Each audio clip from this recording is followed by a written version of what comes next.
किसी ने मुझे एक न्यूज़ फॉरवर्ड किया, उसमें मैंने देखा एक इंटरव्यू में श्री मिथिलेश जी ने मुझे अर्बन नक्सल का संज्ञा दे दिया है। तो वाह, मतलब मैं यही एक सोच की कितनी सोच किसी की गिर सकती हो। मैंने देखा कि एक खाकी का इंसान जिसने अपनी जिंदगी कुर्बान कर दी राष्ट्र के नाम पे, जिसने हर तरह के माफियाओं से, सिंडिकेट से, हर तरह के क्रिमिनल से, गो तस्करों से सबके साथ लड़ाई किया, अपनी जान जोखिम में डाली, जाके एक ऐसे क्षेत्र में काम किया जहां लोग घूमने भी नहीं जाते, उसको ये कहते हैं कि ये अर्बन नक्सल है।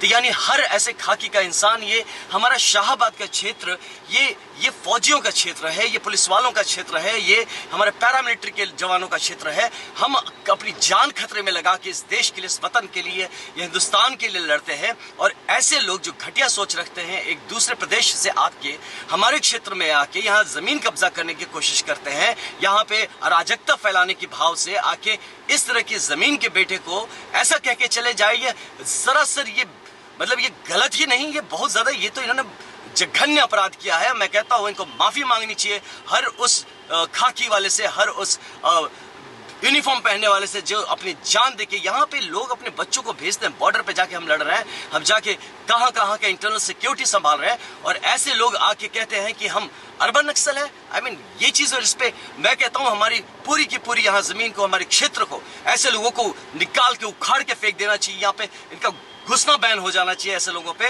जिनको ये नहीं पता कि किन शब्दों का चयन करें और क्या चीज होता है। ये नैरेटिव खड़ा करने के लिए यहाँ पे आए हैं, इनका दूर दूर तक कोई मकसद नहीं है हमारे क्षेत्र के लिए काम करने के लिए। एक घर का लड़का खड़ा होता है यहाँ पे अपने क्षेत्र, अपनी जगह के लिए काम करने के लिए, और ये यहाँ पे आके खड़ा होकर उसे अर्बन नक्सल का संज्ञा देते हैं। इन्हें पता भी है कि क्या चीज होता है।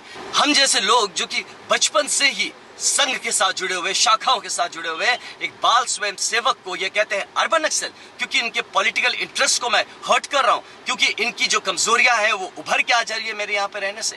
तो ये चीजें ऐसे नेतृत्व का भाव लेके हमारे लोगों को बरगला रहे हैं, क्या हम बेवकूफ समझ के रखा आपने हमारे बक्सर वासियों को और हमारे शाहबाद के लोगों को। तो ये मैं बता दूं आपको साफ साफ भाई साहब, कि आप इस बात को जान लें कि वर्दीधारियों के ऊपर ऐसी अगर कोई भी आवाज उठेगी, यहाँ सेना के काफी जवान हैं, ये हमारा शाहबाद क्षेत्र सेना के लोगों का है, ये पैरामिलिट्री के लोगों का है, ये पुलिस के लोगों का है, और यहाँ पे ऐसी कोई भी बात चलेगी तो आपको यहाँ से मैं बता रहा हूँ, एक सिंगल वोट क्या आपको यहाँ पे एक पानी भी नसीब नहीं होगा। हम ऐसे लोगों को, हम सबको यहाँ पे लाते हैं, जो भी आते हैं हम इनको बहुत ही इज्जत से देते हैं, और आप आके हम हमारे घर के बच्चों को, हमारे घर के बेटों को आप ऐसी बात कहेंगे।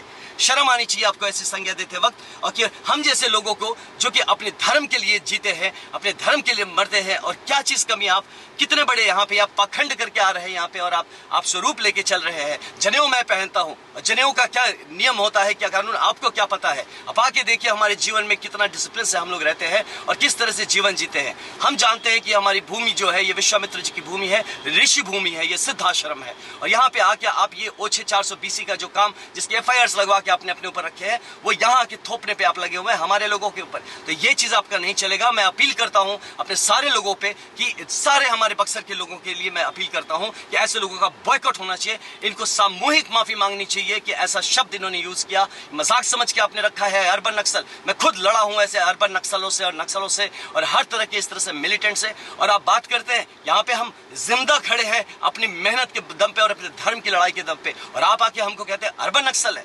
शर्म आनी चाहिए आपको। अगर आपको पॉलिटिक्स नहीं आती तो जाके सीखिए। आप यहाँ आके ये गंदी भाषा का यूज करके आप यहाँ पे पॉलिटिक्स नहीं कर सकते। यहाँ पे अब पॉलिटिक्स नहीं होगा, यहाँ पे विकास का काम होगा। इस जगह पे आप जैसे लोगों की कोई जरूरत नहीं है, और बता रहे हैं आप 4 तारीख के बाद आपको यहाँ पे एक गिलास पानी कोई नहीं पूछेगा। आप देखते रहिएगा। आपने बक्सर का अपमान किया, आपने सिर्फ मेरा अपमान नहीं किया, आपने सिर्फ मुझे अर्बन नक्सल नहीं कहा है, आपने हमारे बक्सर के हर वर्दीधारी को आपने गलत जलील किया है, और इसका बदला ये जमीन आपसे लेगी। आप देख लीजिएगा। हार तो आपकी निश्चित है भाई साहब। मैं आपको बताता हूँ, आपको माफी मांगनी चाहिए यहाँ के लोगों से। और मुझ जैसे मैं इतना गुस्से में आता नहीं हूँ, लेकिन मेरी वर्दी पे अगर कोई भी दाग लगाएगा तो मैं बताता हूँ आपको, आप देख लेंगे कि फिर इस वर्दी का प्रताप